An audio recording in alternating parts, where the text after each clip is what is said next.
Welcome everyone to another video. My name is Haggo, aka Hags, and today we have a special one for you.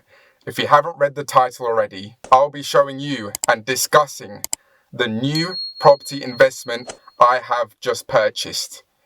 We're just in the car, so you know what that means. We're gonna head, we got 2-hour journey.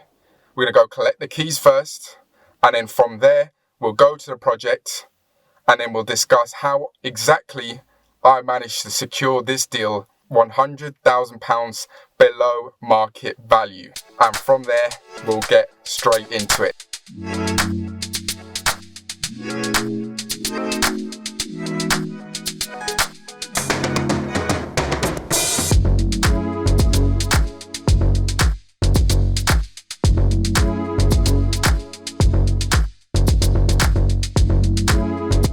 So, we've ended up getting a Burger King.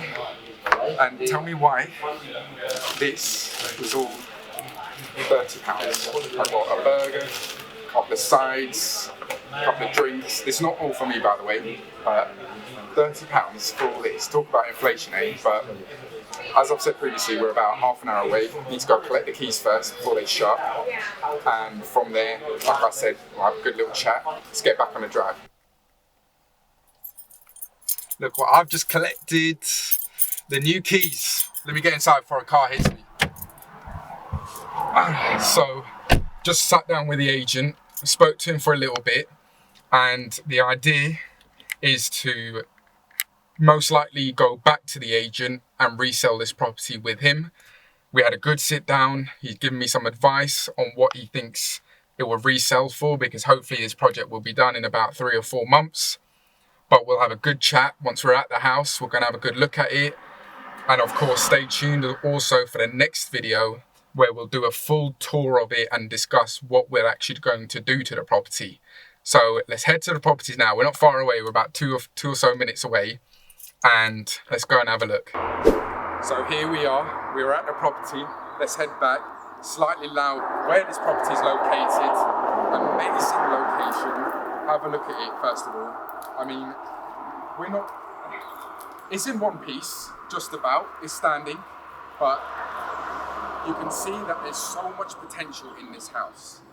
If you want to pan to my left quickly, you can see the house that there is on the left. And you can just imagine how well kept these bungalows are. And the reason why I decided to go for a bungalow rather than a normal house is not only was the price right, you are targeting an older demographic which have funds ready. They will sell their previous house, which majority of the time they have almost paid off the mortgage, and what they'll do is buy this sort of property either in cash or a small mortgage. So they're already prepared. So a quick overview of the property. It's a 2-bed, semi-detached bungalow in an amazing area, may I say just again. There's a private school just up the road, further up, a private school down the other road, further up. There's a beautiful Waitrose, and you know what happens when there's a Waitrose. It's a nice area, let's be honest. And like I said, we've just collected the keys.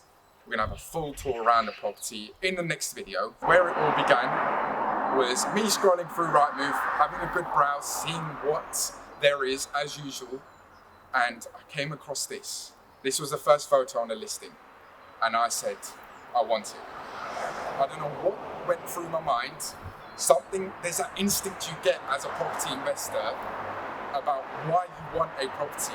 And this is exactly the thing that came to my mind. And from doing more research into the property, looking at location, the schools, as I've just said, the target demographic, and of course how much the property was, it all ticked my boxes. And as soon as I was happy with that outcome, I quickly called the agent straight away, came to the property a day later, knowing that this property is about 1.5 hours, 2 hours away from me, came to view the property, and you will see the condition of the inside in the next video. But for now, if you look at the outside, you can see the condition is not great at all. And when I came to view the property, the agent told me, how are you not fazed by this? I said, I've seen a lot worse. I may not have dealt with a lot worse, but for me, I knew what I was getting myself into. I knew the flaws, I knew what I needed to do to upgrade the property, I knew how much I could resell the property for. So for me, this was a no-brainer. And as I was speaking to the agent, I wanted to get a good idea about what other people thought of the property. I asked him how many viewings there were. He said there was about 7 or so viewings on the property. Majority of them, when they came to view the property, they pretty much said the condition of it is not good at all, to the point where I didn't want to touch it. Some people also had surveys on the property before they even put an offer down, and they said you don't want to go near the property. And in my eyes, I'm thinking, are you crazy? Look at this. Why would you not go for this? And to be honest, for me, it was perfect. So once viewing the property, speaking to the agent, knowing rough prices that the seller would have accepted, I threw in my offer. So knowing that I'm quick on the ball, I sold myself, the agent was happy, and of course I told him I'll come back to you to sell the property as well once it's done up. So hopefully in 3 or 4 months, like I've said previously, we will get this project done.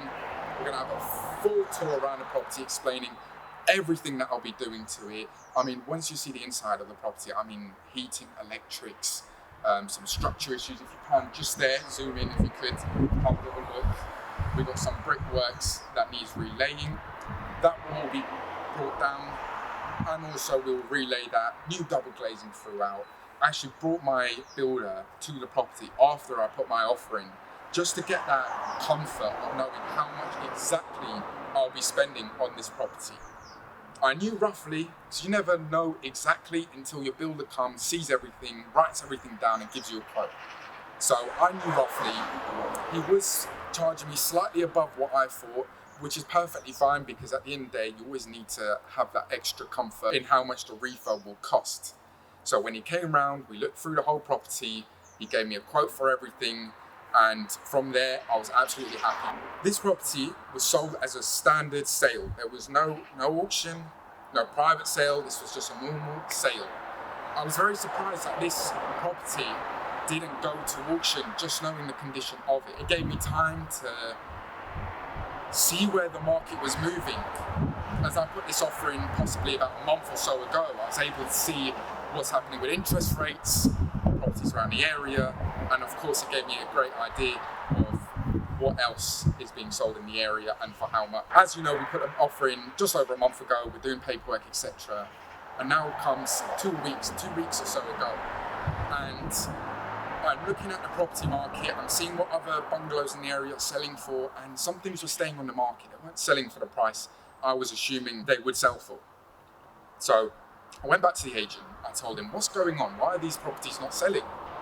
So I told him, unfortunately, I can't pay this much to get this property. This is not something I would ever do, but with natural causes like this and the market, these things happen. So I went back to the agent, I said, how much can I reduce this by where we can negotiate something and not lose out on the sale? So we ended up negotiating something which was over £100,000 below market value. And what I mean by that is how much I bought this property for is over £100,000 less than how much the done-up bungalows are in the area. Exact same spec, nothing different to this. In fact, once you also see the garden in the next video, you'll see how far back the garden goes. I couldn't even see it, and you'll probably struggle to see it as well. But once we clean everything up, we make it look nice and modern, we'll stick it on the market, and then we'll go from there. We've obviously gone through the paperwork now. Like I've said, we collected the keys. So the next video, you'll see the full tour of this property and the plan for it. There is so much to do, so you don't want to miss out on that. And of course, I've been Hagop, aka Hags. Don't forget the name, and I'll catch you in the next video.